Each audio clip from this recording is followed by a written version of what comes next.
Hello, so I'm doing debate number five, which is uh, states should intervene in the Myanmar genocide, and I have five reasons why they should.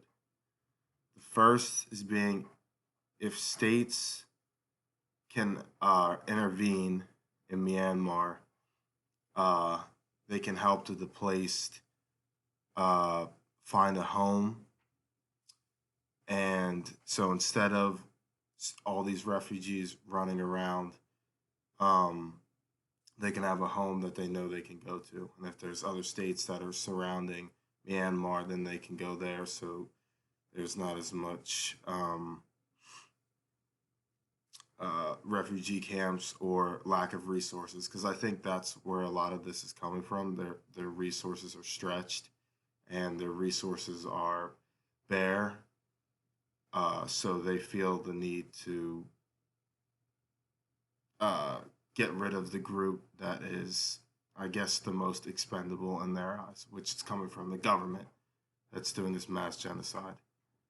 My second point would be stopping the government from uh, carrying out this genocide.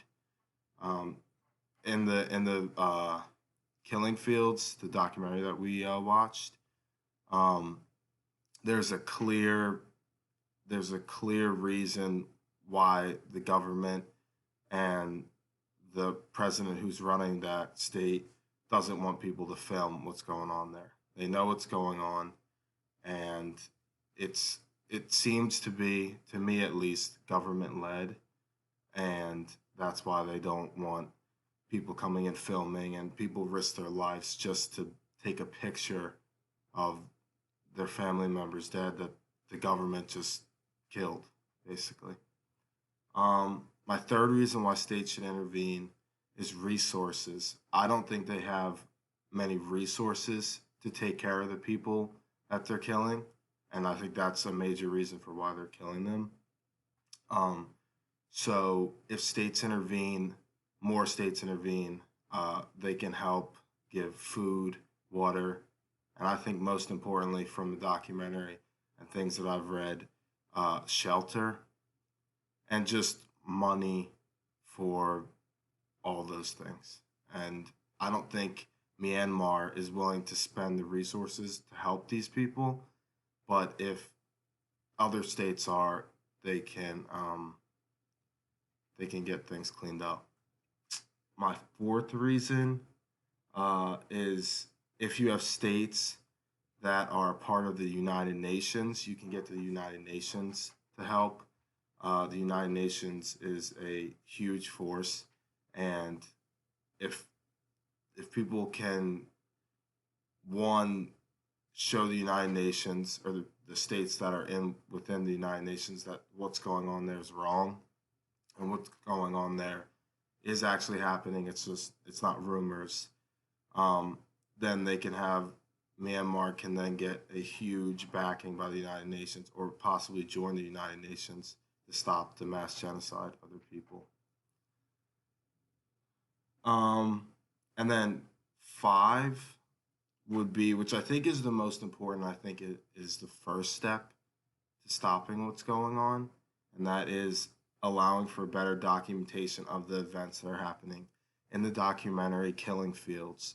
That was the biggest problem was these people that would come in from all over the world and try to film, or just the people themselves that lived there would try to film the atrocities and the genocide that was happening. um, they would almost be taking a, or they would definitely be taking a risk because they could lose their lives for just filming or taking pictures. And then the government and the president would not allow people to come in and document what's going on and people that are missing and people that are dying. So I think that's probably the first thing that should happen is better documentation of people that are dying, uh, regulating what's going on, and then documentation is so important because you get to kind of spread the word because there's some people in the world that don't know that this is happening, and I think this would make most people sick if they knew. So I think documentation is a key to stopping what is going on, and that's why I think states should intervene. Because if states intervene, they have more resources to get documentation of what's going on and stop this genocide in Myanmar. Thank you.